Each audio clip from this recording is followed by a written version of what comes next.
পুলিশের চাকরি যতদিন ছিল ততদিন ঘুষির থেকে তওবা করে নাই। রিটায়ার্ড করে এসে 3 চিল্লে দেখো আল্লাহর ঘুষ খাবো না। কেন খাবো না? কয় চাকরি নেই। চাকরি নেই তা খাবো কোন জায়গাতে?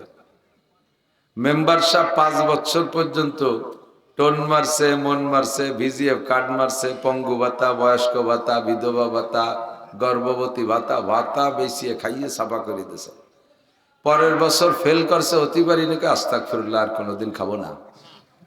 কেন খাবো না? অতি বাড়ি নি তার খাবো কি রে? মেম্বারেতে ফেল। কথা কান এরকম তওবা আছে না? আল্লাহ তওবার সময় আছে। গুনাহ করার এনার্জি থাকতে যদি তওবা করে, আমি বলি না, এই কথাগুলো আল্লাহই বলেছেন। ওয়ালাইসাতিত তাওবাতু লিল্লাযিনা ইয়ামালুনা সাইয়্যাত। ওই সকল মানুষের ভাগ্যে তওবা হবে না। ওই সকল মানুষ তওবা করলেও তা গ্রান্ট করা হবে না, কবুল করা হবে না। কারা? লিল্লাযিনা ইয়ামালুনা সাইয়্যাত, যারা বুঝে বুঝে ইচ্ছাকৃতভাবে শুধু গুনাহ করে আর গুনাহ বাড়ায়। হাত্তা ইযা হাদারা আহাদাহুমুল মাউত, ইতিমধ্যে তার মৃত্যু এসে গেছে। হাত্তা ইযা হাদারা আহাদাহুমুল মাউত ক্বালা ইন্নী তুবতুল আন। একেবারে যা বাংলা কইছি তার আরবি কোরআন শরীফের আয়াত। এই মরার সময় আস্তাগফিরুল্লাহ, গুরাই গুরাই চাই আজরাইলে দেহের কা আস্তাগফিরুল্লাহ। আস্তাগফিরুল্লাহ কা আজরাইল কা কাম হবে না। শক্তি যতদিন ছিল অতদিন তো তওবা করো নাই। জিনা করার এনার্জি ছিল, ডায়াবেটিস 32, এখন তুমি তওবা। এই তওবায় কাম হবে না। তারপরও তওবা করবেন না তা না, তওবা আমরা করে যাব যতদিন হুঁশ আছে, অতদিন ইস্তেগফার আর ক্ষমা চেয়েই যাব। কিন্তু তওবা করার মূল সময় যদি তওবা করে তাহলে তার দাম অনেক বেশি।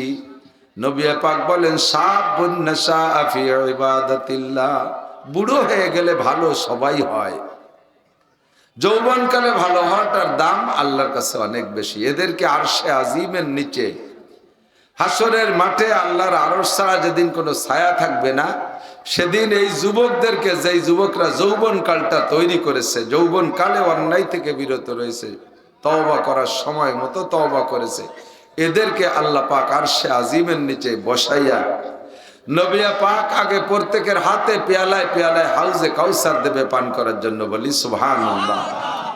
এরপরে স্বয়ং আল্লাহ পাক নিজে হাতে এদের মুখে উঠাইয়া, এই মেহমানদের মুখে উঠাইয়া আল্লাহ পাক 500 বছর খানা খাওয়াবে, সময় থাকতে যারা তওবা করেছে। আমার বুড়ো বাবারা, আপনাদের একটা ফজিলত আছে, সেটা হলো হাদিসে আসছে, আল্লাহ নবী বলেন, হাদিসে কুদসিও হতে পারে, আল্লাহ পাক বলেন, বুড়ো দাড়ি পাকা মানুষ যখন বেকটাইয়া ঠোঁট বেকাইয়া কাইদে দেয়, চোখ থেকে পানি পড়ে, তখন আমি লজ্জায় তার গুনাহ মাফ করে দিই। এমন একটা বুড়ো মানুষ কিভাবে ফেলফেলায় কাঁদতিছে, এরে খালি হাতে কিভাবে ফিরিয়ে দিই, আল্লাহ তাআলা তার সব গুনাহ মাফ করে দেয়। আমি যেভাবেই বলি না কেন, আল্লাহ পাকের দরজা অনেক দিক দিয়ে খোলা আছে, যে যে দিক দিয়ে পারি সেই দিক দিয়ে ঢুকে পড়বো রহমতের ছায়াতলে। আল্লাহ কবুল করুক, বলেন আমিন। আরবিতে বলে শরফুল মাকানে বিল মাকিন, অবস্থানকারীর কারণে অবস্থানের দাম বাড়ে ও কমে। মাঝে মাঝে বলি, অস্ত সব ইউটিউবে চলে আসছে। সময়ের দাম বিশেষ কারণে বাড়ে ও কমে, আবার জাগার দামও বিশেষ কারণে বাড়ে ও কমে, ঠিক না? আমি কোনো দলটাই নেওয়াজ করি না, কারণ যেহেতু মাঠে ঘোরা লাগে, আমি জানি সব মাঠেই বাংলাদেশে যত দল আছে সব দলের মানুষ আছে। সাময়িক কোনো কারণে হয়তো মাথা নিচে হয়ে চুপ করে রয়েছে, কিন্তু আছে তারা। আওয়ামী লীগ, বিএনপি, জামাত, জাতীয় পার্টি, আটরশি, চন্দ্রপাড়া, মানিকগঞ্জ, সুরেশ্বর, ভোজেশ্বর, ইনায়েতপুর, বাহাদুরপুর, শরীয়তপুর, মাদারীপুর, ফরিদপুর, তবলিগ, চরমোনাই, এতাহাতি, ওয়াজাহাতি, হিজবুত তাওহীদ, কাদিয়ানি, আহলে হাদিস, আহলে কোরআন, এই যে কয়টার নাম কইছি সব বাঙালি জাতি না? এ আছে না নাই? যত দল কইছি কম বেশ দুই একজন থাকতেই পারে। এই জন্য কোনো দলটা নিয়ে কথা না, উদাহরণের জায়গায় বুঝতে হয়, উদাহরণে বাস্তব মনে করা যায় না। আবার একেবারে হুবহু মিলে গেলে বাস্তব মনে করলেও দোষ নেই। আরবিতে বলে জায়দুল কাল আসাদে, জায়েদ বাঘের মতো। জায়েদ এক ব্যক্তির নাম, জায়েদ এক ব্যক্তির নাম। উদাহরণ দিতে গিয়ে বলে হরফে জার কাফ একটা হরফ আছে, ওই হরফের উদাহরণ দিতে গিয়ে বলে জাইদুন কাল আসাদে, জায়েদ বাঘের মতো। জায়েদ এক যুবক বাঘের মতো। তাহলে বাঘের মতো কইলে হুবহু বাঘের যা যা আছে সব জায়েদের মধ্যে থাকতেই হবে। কিন্তু এক নম্বরে তো জায়েদের নেজ নাই, আছে নাকি? বাঘের যেরকম বিষাক্ত বড় বড় চারটে দাঁত আছে, ওই দাঁতও তো জায়েদের নাই। যায় বাঘের যেমন থাবার হাতে বড় বড় নলি নখ আছে, এও তো জায়েদের নাই। বাঘ সবসময় উবুর হয়ে 4 পায়ে চলে, জায়েদ তো 2 পায়ে খাড়া হয়ে চলে। উদাহরণ দিয়েছে এক দিক দিয়ে, বাহাদুরির দিক দিয়ে, একটা দিক দিয়ে উদাহরণ, বাকি সব দিক দিয়ে মিলানো যায় না, ঠিক না? এজন্য বলে উদাহরণ রে যে জায়গার জন্য বোঝানো হয় ওই জায়গা পর্যন্ত বোঝায় উচিত। শারফুল মাকানে বিল মাকিন, অবস্থানকারীর কারণে অবস্থানের জায়গার দামও বাড়ে কমে, সময়ের দামও বাড়ে কমে। 5ই আগস্টের আগে আমার বাড়ি এখনো গোপালগঞ্জ, তখনও গোপালগঞ্জ। 5ই আগস্টের আগ পর্যন্ত আমি কি করি, কোন দল করি সেটা না, বাড়ি আমার গোপালগঞ্জ। বাংলাদেশের যেখানে যাইতাম কমপক্ষে আওয়ামী লীগের লোকজন আলাদা নজরে একটু ভালোবাসত। নেত্রীর দেশের লোক হয়েছে, নেত্রীর দেশের লোক হয়েছে। বহুত বাড়ি গেছি, সে তার স্বামী স্ত্রী দুইজন নিজস্ব যে খাটটা একেবারে পার্সোনাল খাটে ঘুমায়, কয় যে হুজুর আপনি আমার নেত্রীর দেশের মানুষ, আমরা আজকে রান্নাঘরে শোবো, আপনি এই খাটে ঘুমাবেন। কেমন যেন খাট সহ বেসতে চলে যাচ্ছে। 5ই আগস্টের পরে সেই গোপালগঞ্জ আমার বাড়ি। এখন যে জায়গায় যাই গেলি একটা গুফাইলি হুজুর নিয়ে এসেছি। সময়ের পার্থক্যে, জায়গার পার্থক্যে একই দেখি হয়ে গেল, ঠিক কিনা? সেদিন গেছি আপনাদের এই পাশে এক মাহফিলি, বলবো না নাম, কাছাকাছি যেহেতু, আর বললে ওই যে ইউটিউবাররা তো সব যাইতে পৌঁছাই দেয়। যাওয়ার পরে তারা আমারে গ্রান্ট করতে চাচ্ছে না, ভালোবাসতেছে না, বয়ান শুনতেই আসবে না, আসলোই না। চেহারা দেখে বুঝলাম গোপাইলিটানের কিছু লোক বইছে আর কি। এই পর্দার পাশে 100-র উপরে বোমার মতো বাজি ফুটছে আমার বয়ান চলাকালে। আরে আমি যে জায়গায় বাড়ি হোক, অস্ত করতেছি কোরআন শরীফ রজ, অস্ত করতেছি হাদিসি রজ, বয়ান করছি আমি সুন্নতের এবং ফাজাইলে কোরআন নিয়ে বয়ান করছি। তুই তাও ডিস্টার্ব করবি? তুই যত বড় ইসলামী দল করিস না কেন, কোরআনের বয়ানের সময় যদি ডিস্টার্ব করিস, তাহলে কিন্তু তোর নামে আলাদা একটা সার্টিফিকেট আছে। মিস্টার আবু জাহেল দারুন নদওয়া, তার সংসদ ভবন, এই দারুন নদওয়া সংসদ ভবনে বৈশা ও ঘোষণা দিয়েছে মোহাম্মদ কোরআন শরীফ যখন পড়ে, আরবের মানুষ তো আরবি কোরআন, ওরাও আরবি, কাফেররা আরবি বোঝে, তো তিলাওয়াত শুনতেও মজা পায়, আর তরজমার সাথে সাথে তাদের দিল পাল্টে যায়, দলে দলে কাফের মুসলমান হয়ে যাচ্ছে। আবু জাহেল এটা সহ্য করতে না পারে বলল কি, وقال الذين كفروا لا تسمعوا لهذا القرآن والغوا فيه لعلكم تغلبون। তোরা যদি মুহাম্মাদের উপরে বিজয় লাভ করতে চাস, তাহলে ও যখন কোরআন শরীফ পড়ে, যখন তরজমা করে, যখন বয়ান করে, তখন ডিস্টার্ব করবি, চিল্লে পাল্লা করবি, হই হুল্লা করবি, ঢাকঢোল বাজাবি, যত প্রকার ডিস্টার্ব আছে সব করবি, তাহলে তোরা বিজয় হবি, মুহাম্মদ হেরে যাবে। চেরাগেরা কে ইজ্জত বর ফরুজত কাছে কাস্তাফ জানাদের এশাস বসুজাত। ধর্মের যেই বাতি আল্লাহ জ্বালাইতে চায়, দুনিয়ার কেউ তা ফু দিয়ে নিভাইতে পারে। ফু দেওয়ালার দাড়ি মোছ মুখ পুড়ে আগুনে ছাই হয়ে যাবে। ধর্মের বাতি জ্বালাবে আল্লাহ, তুমি কোনোদিনও তা নিভাইতে পারবা না। ধর্মের নামে মিথ্যা প্রচার দিয়ে জাতিকে কনভার্ট করে, কন্ট্রোল করে তুমি কোন জায়গায় যাইতে চাইলে সে জায়গাও তুমি যাইতে পারবা না, কারণ ধর্মের মারাত্মক মারাত্মক জায়গায় তোমার আঘাত করা আছে। ও দোস্ত, শারফুল মাকান বিল মাকিন, আমার দিক তাকান। আজকে জানুয়ারি মাস, ইংরেজিতে, আরবিতে চলতি মাসের নাম রজব মাস। এখন থেকে পরপর 7টা মাস দামি। কয় মাস? রজব মাস দামি, শাবান মাস দামি, রমজান মাস দামি, শাওয়াল মাস দামি, জিলকদ মাস দামি, জিলহজ মাস দামি, পরে আরবি নববর্ষের প্রথম মাস মুহররম মাস।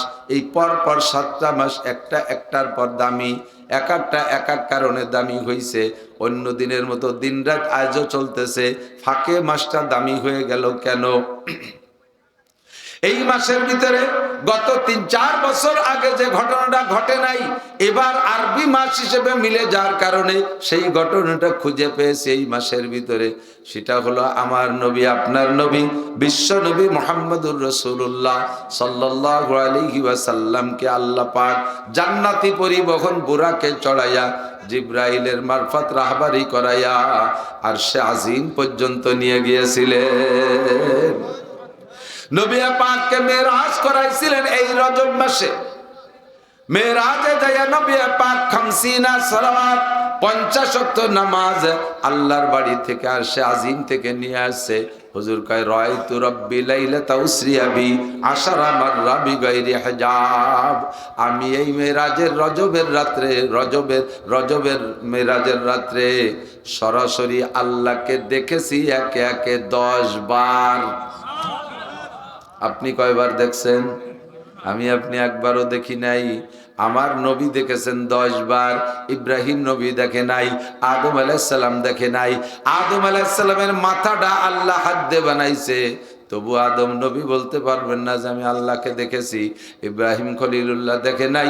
মুসা কালিমুল্লাহ 40 বছর আল্লাহর সাথে সরাসরি গল্প করছে, তাও আল্লাহ পাককে দেখে নাই। কোনো ফোন টেলিফোন না, মোবাইল মিডিয়া না, সরাসরি আল্লাহর সাথে গল্প করছে 40 বছর, তবু আল্লাহকে দেখে নাই। আমাদের নবী এই মাসে আল্লাহ পাককে দেখেছেন একে একে 10 বার। প্রথম সাক্ষাতে যাইয়া অনেক গল্প হয়ে গেছে। সামনে যে বসার পরে আল্লাহ কয় বিমাজি তাইয়া হাবিবি মিন দুনিয়া, দোস্ত দুনিয়ার থেকে আসছো, দোস্তর বাড়ি কি নিয়ে আসছো? মাঝে কি কোনো মিষ্টির দোকান টোকান পাও নাই? একেবারে খালি হাতে চলে আইছো, কি আনছো? নবী পাক কয় আনছি যা আনার মতো। কি আনছে? সামনে বসে কয় আত্তাহিয়াতু লিল্লাহি ওয়াস সালামাতু ওয়াত তাইয়্যিবাত। বলেন সুবহানাল্লাহ। সুন্দর একটা প্যাকেজ আল্লাহ পাকের সামনে পেশ করলেন। আত্তাহিয়াতু লিল্লাহি ওয়াস সালাওয়াতু ওয়াত তাইয়্যিবাত, সমস্ত পবিত্রতা, সমস্ত ইবাদত বন্দেগী, আমার জানি ইবাদত, মালি ইবাদত, যত প্রকার পবিত্রতার প্রশংসা করা সম্ভব সব তোমারই জন্য নিয়ে আসছি। ফার্স্ট ক্লাস একটা প্যাকেট আল্লাহর সামনে আল্লাহর রাসূল পেশ করতে পারায় আল্লাহ খুশি হয়ে কয় যেমন চাইছিলাম সেই রকম প্যাকেটই দোস্ত নিয়ে আসছো, কাজেই তোমার মেহমানদারিও সেরকম হবে।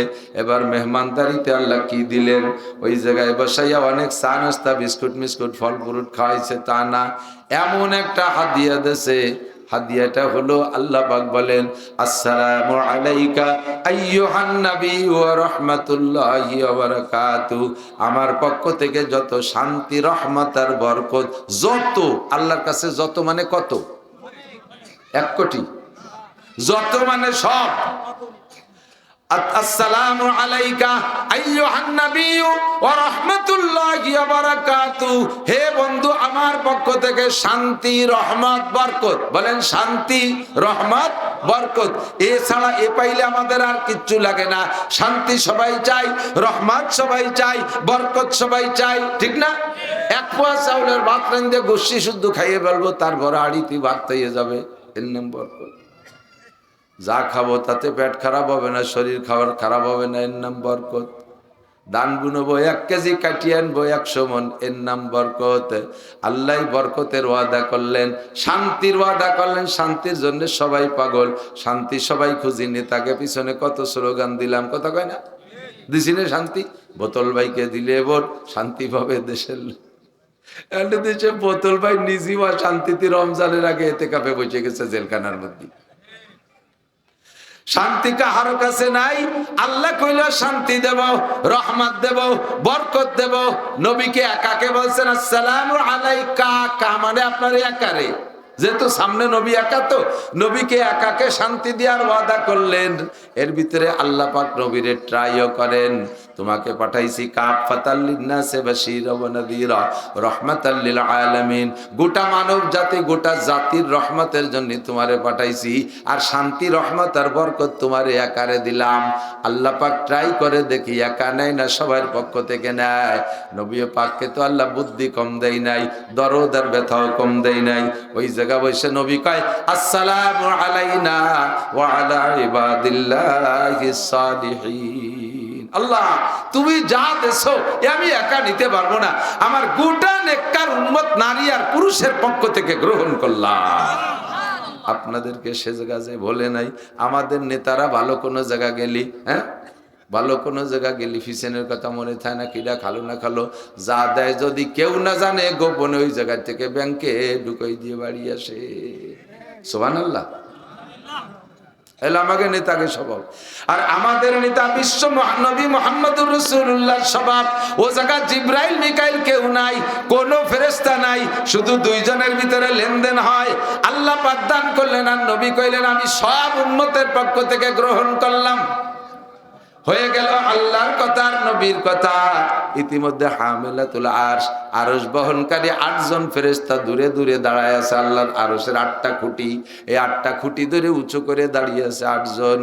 ওই 8 জন এই আল্লাহর কথা রসুলের কথা শুনিয়ে ফেলাইছে। উন্ডা ওই জায়গা থেকে একসাথে জাফর দিয়ে কইয়ে উঠছে আশহাদু আল্লা ইলাহা ইল্লাল্লাহু ওয়া আশহাদু আন্না মুহাম্মাদান আবদুহু ওয়া রাসূলুহু। আমরা 8 জন সাক্ষী, আল্লাহ আল্লাহ রসুল যা বলা বলি করছেন সব আমরা শুনছি।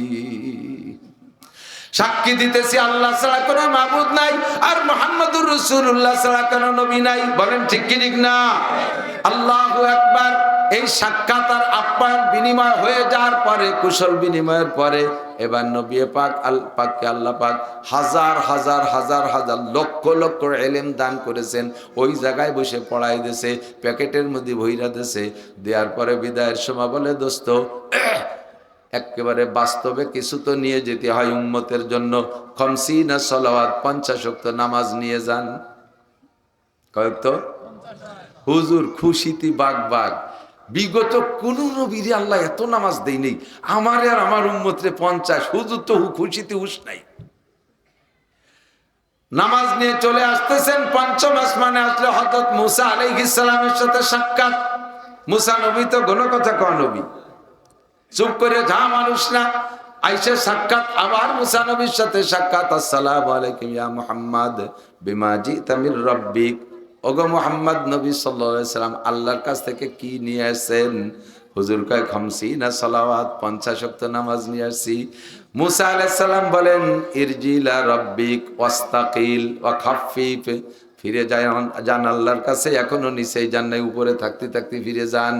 যাইয়ে কয়েক তো কমায় আসেন। লাতুতিক উম্মতুক, আপনার উম্মত পড়তে পারবে না এত নামাজ। কারণ 50 ওয়াক্ত যদি 24 ঘন্টায়, তাহলে 20-20 মিনিটের পর পর একা করতো না, তাহলে নামাজ ভর্তি ভর্তি এরা করতে এসে যায়। আর কাজ কাম করে কিভাবে? আমি আমার উম্মতকে পরীক্ষা করেছি, আমার উম্মতের উপরে নামাজ ছিল মাত্র 3 ওয়াক্ত, তাই তারা পড়ে নাই। আর আপনার উম্মত হবে দুর্বল উম্মত। 15-16 বছর বয়সে তাদের ডায়াবেটিস হয়ে যাবে, 13-14 বছরে তাদের চোখের পাওয়ার লেস হয়ে যাবে, চশমা ছাড়া পায়খানার দরজা খুঁজে পাবে না, উঠোনে মেরে দেবে। এইরকম অল্প বয়সে চুলদাড়ি পাইকে যাবে, চোখে দেখবে না, হাঁটুর বল থাকবে না। এইরকম দুর্বল উম্মত 50 ওয়াক্ত পড়তে পারবে না। তাড়াতাড়ি ফিরে যান, ঘুমায় আসেন। হুজুর আবার গেছে, যাই আল্লাহর কাছে। আল্লাহ জিজ্ঞেস করছেন দোস্ত কি জন্য আসছেন? কয় আল্লাহ আমার উম্মতের জন্য নামাজ একটু কমায় দেন। আল্লাহ কয় ঠিক আছে, 5 ওয়াক্ত কমালাম। কয়েক তো একটু কমছে, খুশি হয়ে চলে আসছে। মুসা নবীর সাথে সাক্ষাৎ লিখে আবার যান, পারবে না নে, ফিরে যান। উপরে থাকতে থাকতে একবার মাটিতে চলে গেলে ফিরে উঠে আসা বাড়ি কঠিন হবে না, চলে যান আবার। এমন করে 9 বার গেছে, আর একবার 5 ওয়াক্ত করে কমায়। লাস্টে 5 ওয়াক্ত রাখবে এটা আল্লাহ জানে, কিন্তু এতবার ঘুরাইলেন কেন? বন্ধু যতবার আসবে ততবার দেখা হবে, মজা তত বেশি পাবে। ঠিক না? বন্ধুর সাক্ষাৎ বারবার হবে, এই জন্য ঘুরাইছে। 9 বারে 45 ওয়াক্ত কমানোর পরে আবার আসছে মুসা নবীর সাথে সাক্ষাৎ। মুসা আলাইহিস সালাম বলে, ভাই কয় ওয়াক্ত আছে? কয় 5 ওয়াক্ত। কয় আর একটা গুল্লি দেন, আর একটু কমায় আসেন। হুজুর কয় না, একবারে 5 ওয়াক্ত করে রেখে দিচ্ছে। এবার গেলেও তো এই 5 রেখে দিবেন, শেষে খালি হাতে বাড়ি যেতে হবে না। যা দেশে এই নিয়ে যায়, যা টেকছে ও পড়লো, না বলে মাইদুর খাবে, তারা খাবে, আমি একটু কমাতে পারবো না। ওই 5 ওয়াক্ত নিয়ে হুজুর আসতেছেন, আর সে আজিমের মালিক ডেকে বলে, লা তাবদীলা লিকালিমাতিল্লাহ, আমার ভাষার মধ্যে পরিবর্তন নাই। আমি 50 বলেছি, 85 তার ঠিক থাকবে। এই 50 আমি কমাই নাই, তবে 5 ওয়াক্ত পড়বে। আর আমার সিদ্ধান্ত হলো, মান জাবিল হাসানাতে ফালাহু আশরু আমসালিহা। আমার আখেরি নবীর ফজিলতে উম্মতের আমলের দাম এরকম করে দিলাম, প্রত্যেক এক একটা আমলের বিনিময়ে তাকে 10 গুণ করে নেকি দেওয়া হবে। 5 ওয়াক্ত পড়বে নামাজ, 5-10 × 50 ওয়াক্তেরই নেকি তারে দান করা হবে। বলেন না সুবহানাল্লাহ। এই 50 ওয়াক্ত নামাজ আগমনের মাস হলো এই রজব মাস, আমার নবী আল্লাহর সাথে সাক্ষাতের মাস রজব মাস। মেরাজে যে কত কিছু ঘটছে বলতে গেলে 4-5 দিন লাগবে। আল্লাহু আকবার। এই রজবের মেরাজের কারণে রজব মাস দামি, একটা মাস দামি হয়ে গেছে একটা ঘটনার কারণে। আসতেছে এরপরে সেকেন্ড মাস শাবান মাস, নিসফে শাবান। শাবান মাসের 15 তারিখ 14ই শাবান দিবাগত রাত আমাদের দেশে শবে বরাত পালনের একটা প্রথা আছে। এই প্রথাটা আমাদের নিজেদের আবিষ্কৃত প্রথা না। নবী পাক কই লাইলাতুন নিসফে শাবান, 15ই শাবানে হুজুর রাত্রে ইবাদত করতেন। বিছানা থেকে উঠে কখনো উহুদের শহীদদের কাছে চলে যেতেন, কখনো হুজুর জান্নাতুল বাকিতে চলে যাইতেন, কবরস্থানে বিভিন্ন কবর জিয়ারত করতেন নবী, আর নির্জন জায়গায় যে ইবাদত করতেন।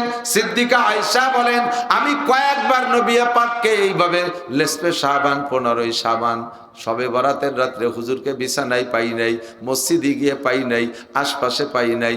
যাইয়ে দেখি উহুদের প্রান্তে শহীদদের যে 70 জন শহীদের কবর, ওই জায়গা যে নবী সিজদায় পড়ে কাঁদতেছে। আরো অনেক বর্ণনা। কাজে আমার একদল ভাই বলে শবে বরাতে ইবাদত নাই, একদল আছে কিন্তু বর্ণনা শবে বরাতে কোনো ইবাদত নাই, এই বলে মুসলমানদের থেকে ইবাদত গুলোকে বিতাড়িত করার পাইতারা দিচ্ছে। নিশ্চিত থাকবেন ইনশাআল্লাহ শবে বরাতে ইবাদত করবেন। আল্লাহ একেবারে সন্ধ্যা রাত থেকে নিয়ে ফজর পর্যন্ত ডেকে ডেকে বলে, আল্লাহ মুস্তাগফিরিন ফাগফিরালা, কে আছিস গুনাহগার চলে আয় ক্ষমা করে দেব। আল্লাহ নিজেই ডাকতে তাকে গুনাহগারদেরকে, আল্লাহ মুস্তারজিকিন ফারজুকা, কার কার অভাব আছে চলে আয়, কার কার অভাব আছে চলে আয়। ডক্টর ইউনুস তোমাদের জন্য চাকরি বস্তা ভরে নিয়ে আসে নাই, সমন্বয়ের আন্দোলন করে চাকরি পাইছো কয়জনে? এরকম পাবা না, কারণ চাকরির ভ্যাকান্সি খালি নাই। ডক্টর সব কোন জায়গা থেকে দেবে? তোমাদের চাকরির ব্যবস্থা একমাত্র আল্লাহর হাতে। আল্লাহ ডেকে বলে, আলা মুস্তারজিকিন ফারজুকা, এ কৃষক, ব্যবসায়ী, বাণিজ্যিক, যুবক যারা আছিস সকলে চলে আয়, আমি তোদের রিজিকের ব্যবস্থা করব। আলা মুস্তাশফিন ফাউআফিয়া, কারা কারা অসুস্থ, দুনিয়ার ডাক্তাররা ফেল করছে, চিকিৎসা করতে পারে নাই, চলে আয় বান্দা আমার কাছে, আমি তোকে সব রোগ থেকে শিফা দিয়ে দেব। এমন করে শবে বরাতে আল্লাহ ফজর পর্যন্ত আহ্বান করতে থাকে। শবে বরাতের কারণে এই শাবান মাসটা দামি হয়ে গেছে। এরপরে 3 নম্বর মাস আছে রমজান মাস। রমজান মাস দামি হওয়ার কারণ আমার দিক তাকান। আল্লাহ কোরআনে কারিমের ভিতরে বলে, শাহরু রমাদান আল্লাযী উনজিলা ফীহিল কুরআন, রমজান মাসে কোরআন শরীফ নাজিল হয়েছে।